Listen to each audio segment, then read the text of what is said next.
real power, or the lack of it, can be felt energetically. It's not so much what you look like or whether you're saying the perfectly scripted message to other people, but it is more about how you feel, whether you 100% believe in yourself, and whether you are 100% connecting with the person in front of you.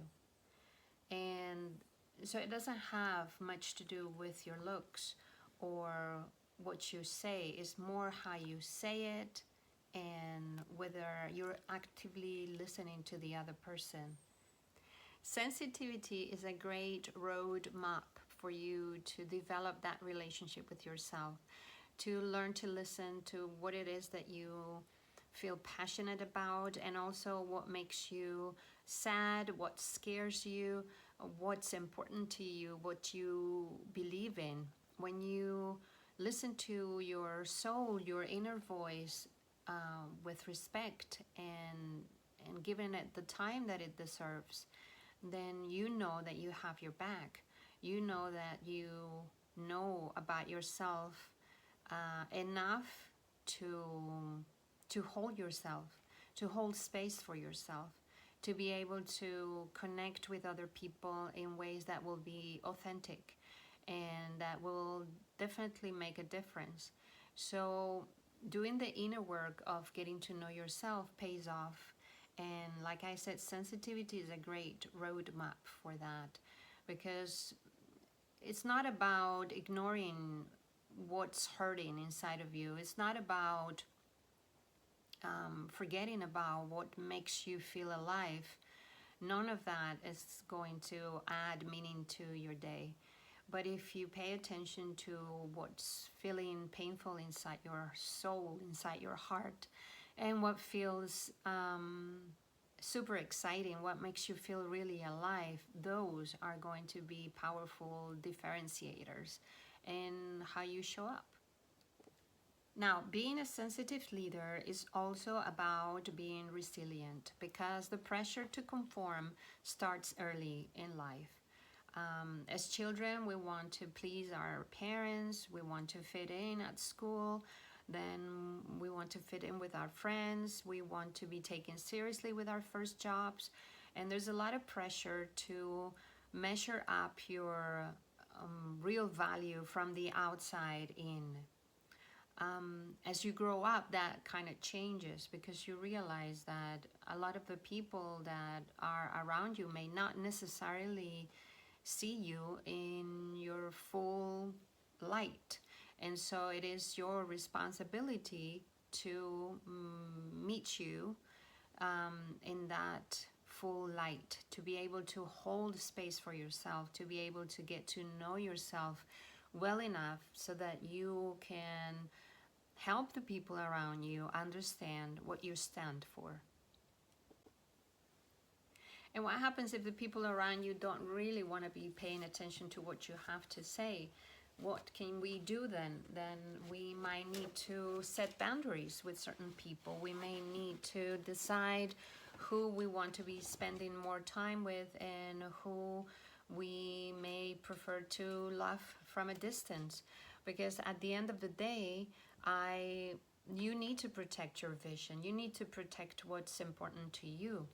And if you spend a lot of the time trying to convince other people that what you care about, what you want in your life, it's good, that's energy that you're not spending on creating whatever you need to create in order to get there, in order to take the steps and to take action to create those results that are going to give you the life that you really want for yourself.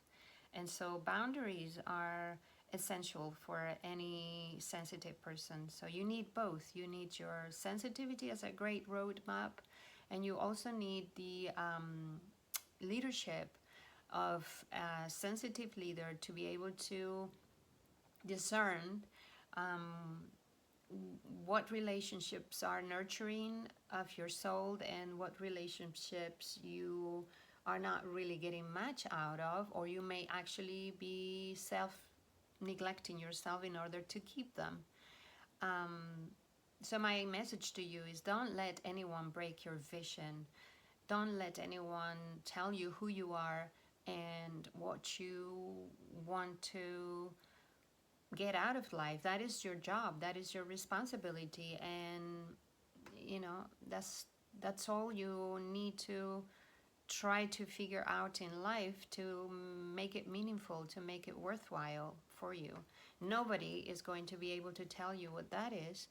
And some people may actually steal your thunder along the way. So boundaries are really important as a sensitive leader.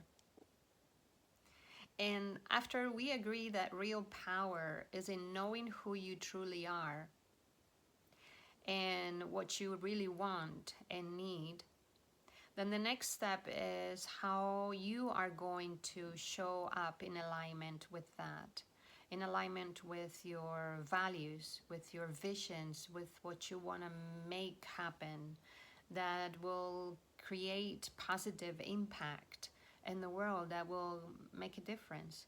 So you have to also dedicate some time to grow that seed of your inner voice, what it is that, you know, to listen carefully and realize what it needs. And you need to nurture it, just like you will protect a little seed so that it will become a seedling and then grow into a beautiful plant, a beautiful tree perhaps.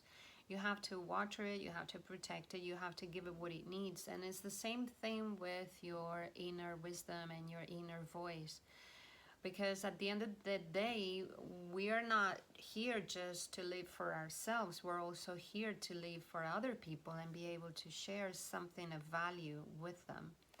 And so that is the next step. That's also something that a sensitive leader wants to be thinking and developing in order to be able to share it. And this doesn't mean that you have to become an influencer or, you know, somebody really known by lots of people. No, you can make a difference in your own life.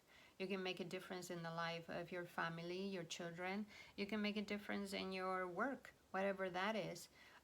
But you have to do it intentionally. And a lot of the times we default into this negativity that we have around us, and we forget that we are also here to create and give value to the world. We're not only here to feed from what others have to offer to us, we're also, and most importantly, I think, most importantly in the sense that it will give you the most meaning and fulfillment in your life, I think, when you realize what it is that you actually have to offer to others too, and that you will do that not in a way of just serving them or assisting them or be there for them, as many sensitive people tend to do, but also in a way that you have something of value to offer to them. And that's more like from a sensitive leader stand. So I hope that you consider that as something that is also available for you. So to sum it up for you, I will say that it's definitely very important for you to take care of your heart. If you want to lead with your heart, you have to start with yourself. You have to take care of your heart, and you have to pay attention to what it needs, what it's trying to communicate to you, whether it's hurting or not. Pain, it's actually a great source of information, and it has a lot of potential because it holds the seed for something that is really aligned with what will make you happy. So don't try to skip that part.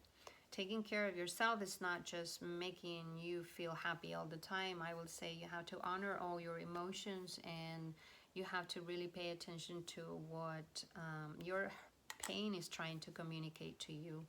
And, you know, just be curious. Don't get scared about it.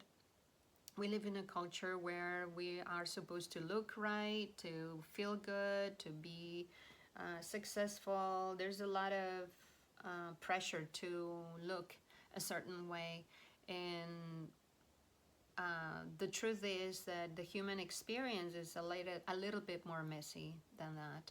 And so when you embrace all of you, your gifts and your shadows, you stand a better chance to really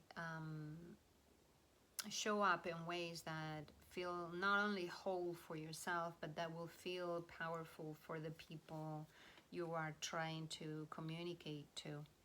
Um, Boundaries are an important part of your journey as a sensitive leader. So sensitivity is a great roadmap because it tunes you with your heart. Um, it connects you with your inner voice, with your feelings, and you need to be able to set boundaries. You need to be able to start believing that your yes is sacred, that it matters how and who and when you spend time doing whatever it is that you decide to do. Is it nurturing you? Is it feeding you? Is it giving you something important back? Or is it just depleting you and stealing your thunder, stealing your energy?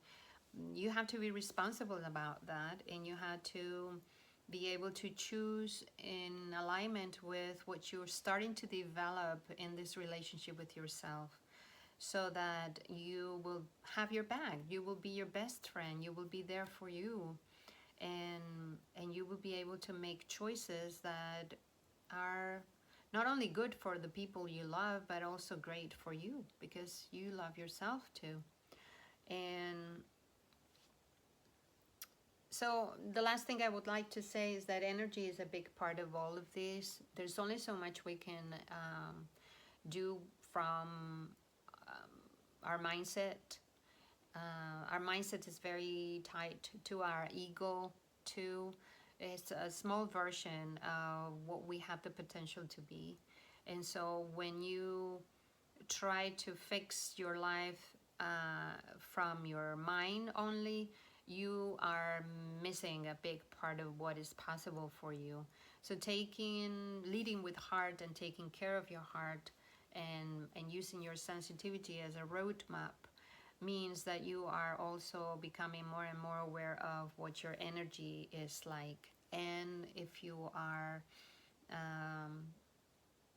taking care of it properly, there are many different ways you can do that. Meditation, just like we said earlier, spending some time with yourself, um, without the phone, without any distractions, just trying to tune in to how you feel. And there's energy work that can be done to help you in this process. I am an energy healer, a practitioner of shamanism, and there are different ways that you can also speed up this process of healing yourself and connecting to who you truly are, not just the idea of who you are that your mind or society around you may be offering you, but who you are from your heart and from spirit, from something that is much bigger than you. So anyway, I hope you found this video interesting, and let me know in the comments. Let me know how you feel about making time for your sensitivity to develop, or if you are already a very sensitive person, making time to set clear boundaries with people and with your own self, inner boundaries, and boundaries in the way you communicate your needs with other people. So any comment around that, around your sensitive leadership, the things that are a little bit more challenging for you, and how you protect your sensitivity with it, whether you see it as a gift. Let me know in the comments, and subscribe if you find this weekly videos interesting.